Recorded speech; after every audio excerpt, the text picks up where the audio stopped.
Hello, my name's Joshua Norris, and I'm here to talk to you about backyard gardening and the benefits of growing our own gardens, whether it be family gardens or community-based gardens, or a garden on your balcony or flat, wherever you have space, plant. Um, so sustainability, food security, and food safety are all really hot topics right now. People are becoming much more woke, as we would like to say. We as a collective, we don't understand where our food comes from.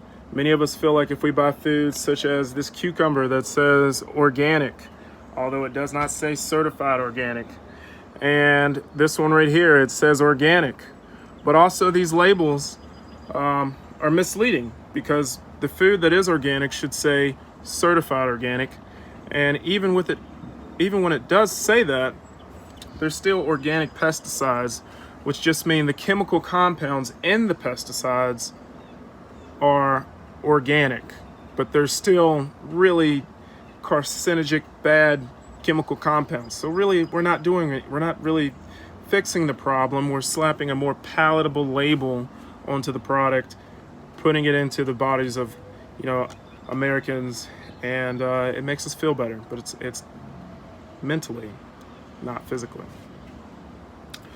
I truly believe that sustainability and safe, healthy food can only be obtained by backyard gardening.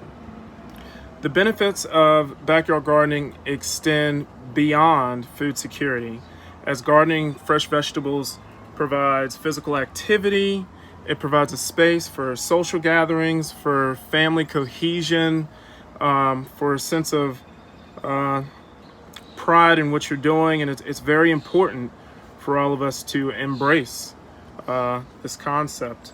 When I was a kid, I was raised in rural Campbell County. I have older parents. They were born in the late 40s, early 50s. Wonderful people. Every spring they would sow their own garden, and we would actually grow so much we would have to give it away.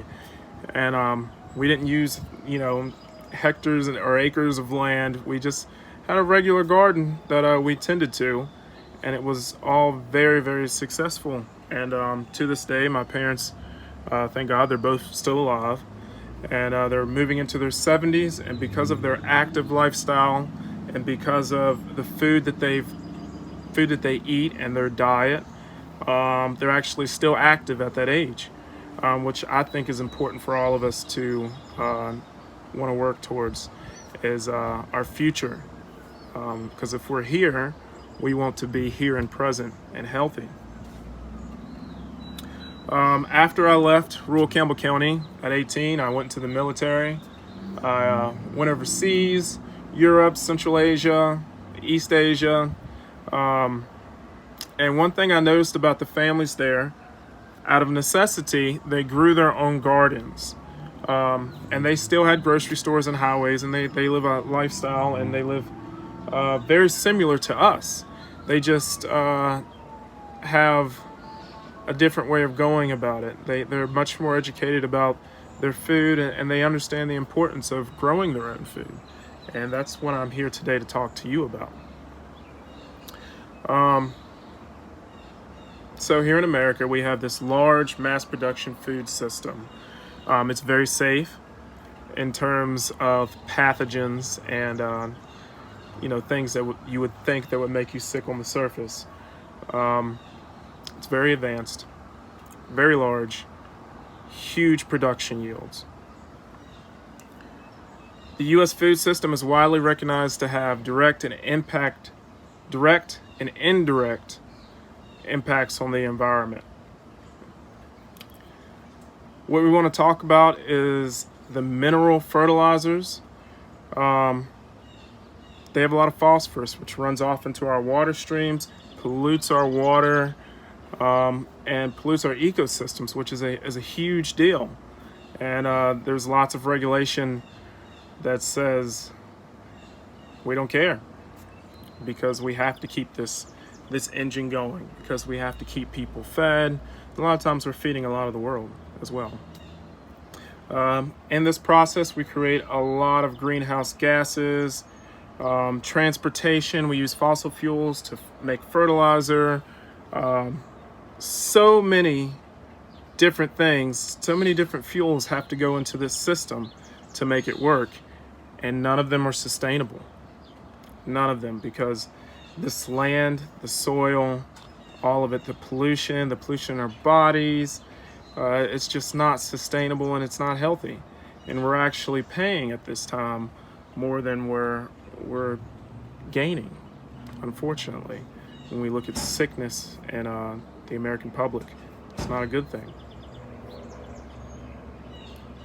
So, food, once it leaves the field, pollutants. Much of our food that is grown in the field contains contaminants and pesticides. Okay, pesticides are predominantly used to increase plant yields and deter insect damage, and they are quite effective in these areas. The magic of modern pesticides is that they are designed in a way that the plant metabolizes the chemicals and it goes throughout the plant and it becomes part of the plant's protective mechanism. Unfortunately, when you say metabolize, you got to think it does not stop at the stalk. It does not stop at the leaves. It goes all the way down to the fruit or vegetable. You know, it goes all the way down, and that's what we consume, unfortunately. Chemicals like nitrogen, phosphorus, certain types of salts are added to the soil to make it of good use for plant production. All these things naturally occur in most soil, and I'm here in my backyard actually. So, yeah. As things decompose in a more natural setting, it adds nitrogen to the soil. So nitrogen is created by decomposition. You know, the grass clippings that you see, the weeds when they die, the compost. All these things naturally add these things to the soil, but when you have a continuous cycle over and over and over again, it's almost impossible to let those things naturally happen. You got another yield you have to grow, another plant that has to be planted, you know, and unfortunately we add it synthetically, and it's extremely unhealthy for us, and it's just not a good thing. There's a better solution for us. So, in this process where we add these sometimes organic pesticides, the plant, of course, absorbs it and metabolizes it. It comes out through the leaves, comes out in the plant, comes out in the flower, and it comes out in the pollen, okay? So the plant blooms in hopes that it gets a pollinator that will come pollinate it, and so it can go ahead and start making its fruit, its seed. We use honeybees. We've always used honeybees since as long as man can remember, probably as soon as they evolved. And they've been wonderful pollinators. If you look around you, everything that you see untouched by man is usually pollinated by the bees. Now, these pesticides are so strong that they're killing the bees. So now what we do is we genetically engineer these plants. We use fake pollinators. They have tractors that come through that shake the pollen, you know, in hopes and blow it around in hopes that they can recreate the action of the bee. It's not a good thing. We're losing massive amounts of bees here in the United States and around the world because of these pesticides. They're so strong that the bees obviously can't live off them. They instantly die. Talking about pesticides, here's a crazy fact that's going to blow your mind. Out of 141 commonly used pesticides, 141, 37 of them have been banned by the EPA. Okay? So you have 141, then you have 37 that we can't use.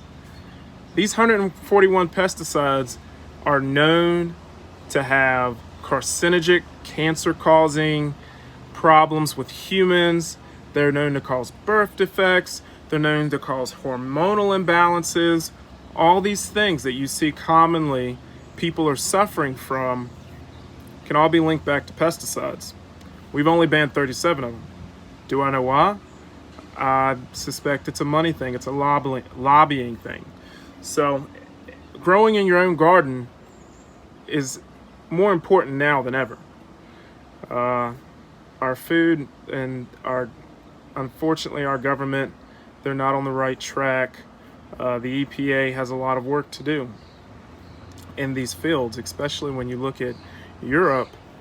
Europe has a way higher ban list, almost close to 100 versus our 39. So food sustainability, keep mentioning it. Garden to table concept, okay? We can work together in our communities, family units to improve health and the environment that sustains us. The work that is involved is minimal, but then we have the gratification part. It's not instant gratification.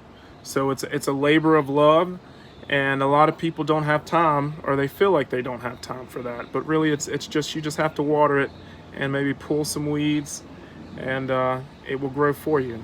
I mean, it knows how to grow. It just needs a little attention from you. You'll still have to frequent your grocery store. You'll still have to buy certain things, staples. But the benefit is that you will have fresh, nutritious, chemical-free food in your diet. Nutrition that comes in its purest form, okay? And you'll see the health benefits from it. You'll see the social gain. You'll see when the plant finally comes to yield, and you'll get your gratification, and you'll be able to do it with your families and with your community, and you'll be able to share your yield. And these things are all great things. These are all great things to have in your life. There are many options for gardens. We have community gardens, allotment gardens, home gardens, gardens in schools, kindergartens, hospitals, prisons, gardens in public places. These are all life-saving vessels for our community. Even though I say backyard, literally you could put your garden anywhere, especially in these places I just mentioned. So in this period of global warming, I would like to think that the time is now. We have severe issues that we are facing, and we have even worse issues that we're going to face in the future just from the things that we've already done, unfortunately.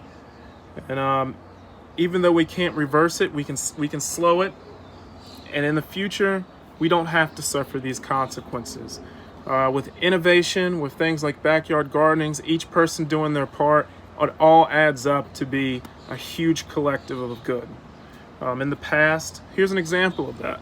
In the past, people were so amazing. During the World Wars, people decided to grow their own backyard gardens and community gardens, because the food that was coming from our production system was sent overseas to support the war. Okay, there was an evil in the world. People came together. We supported the war effort. We won the wars. We liberated people. We stopped evil people from, their ferocious plans. Good things have happened in the past. We all come together to fight an evil. Okay? We have an evil today. We can come together today, fight this same evil created by man, and all live healthier lives. I know that backyard gardening may seem like a device of a simple man. Something that, Joe Schmo from whatever county is doing, and he's just that guy. But really, it's for all of us, and it's so important for us at this time.